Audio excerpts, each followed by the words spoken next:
प्रिय बच्चों, good morning. आज हम कक्षा 5 का पाठ 5 व्याकरण का पढ़ेंगे। ठीक है ना।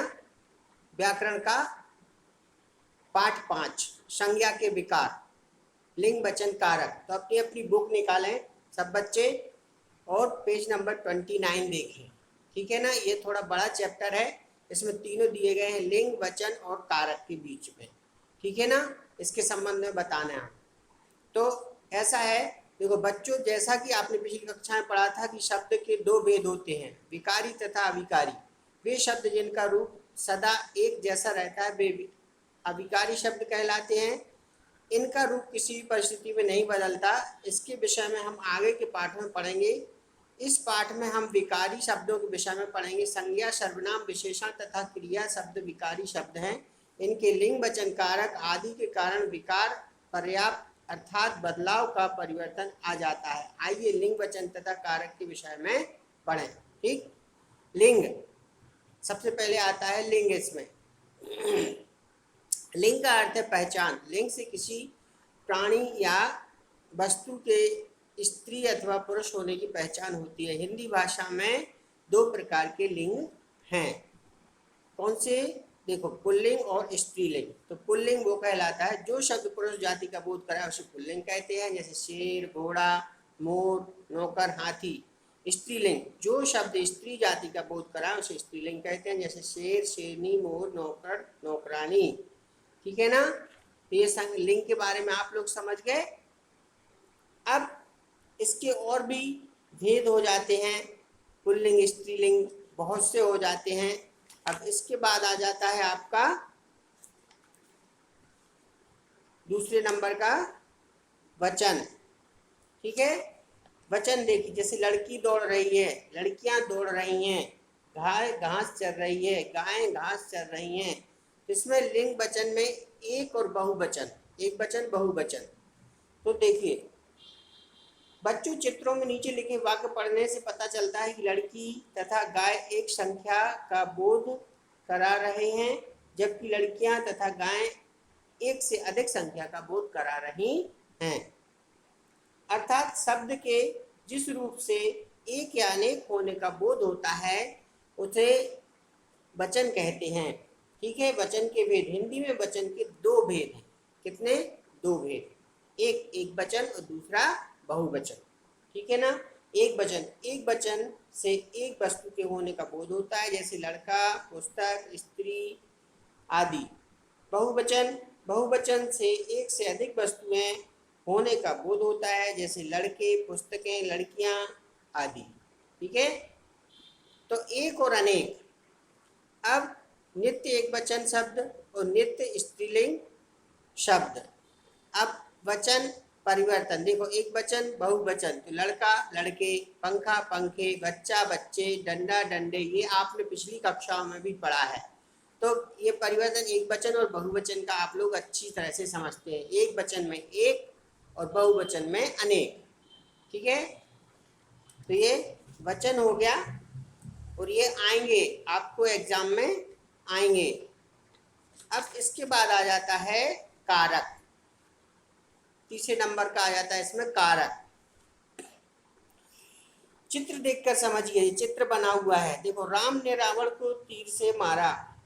वाक्य, इस वाक्य में ने को से वाक्य के दूसरे शब्दों के साथ संबंध बता रहे हैं। यदि इन्हें हटा दिया जाए तो वाक्य का अर्थ स्पष्ट नहीं होगा। जैसे राम रावण तीर मारा, इससे कुछ समझ में नहीं आएगा। अब इसको सही करके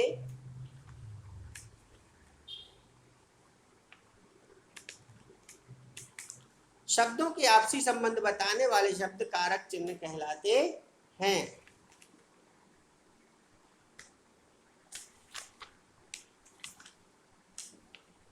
कारक चिन्ह कहलाते हैं। इन्हें परसर्ग भी कहते हैं। देखो, कारक और परसर्ग एक ही चीज है।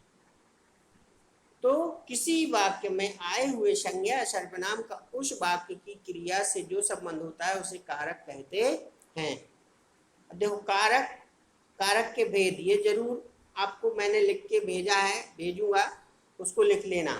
कर्ता कारक और कारक चिन्ह ने या कोई नहीं, कर्म कारक को या कोई नहीं, करण कारक से के द्वारा साधन के अर्थ में, संप्रदान कारक के लिए को, अपादान कारक से अलग होने का अर्थ में, संबंध कारक का के की, अधिकरण कारक में पर, संबोधन कारक हे अरे।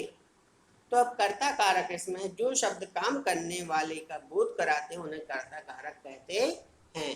ठीक। और जैसे अक्षरा पढ़ रही है, प्रारंभ ने दूध पिया, ठीक है, इसमें आपको यानी वो अपना काम कर रहे हैं। इन वाक्यों में अक्षर और प्रारंभ काम करने वाले हैं, इसलिए कर्ता कारक है।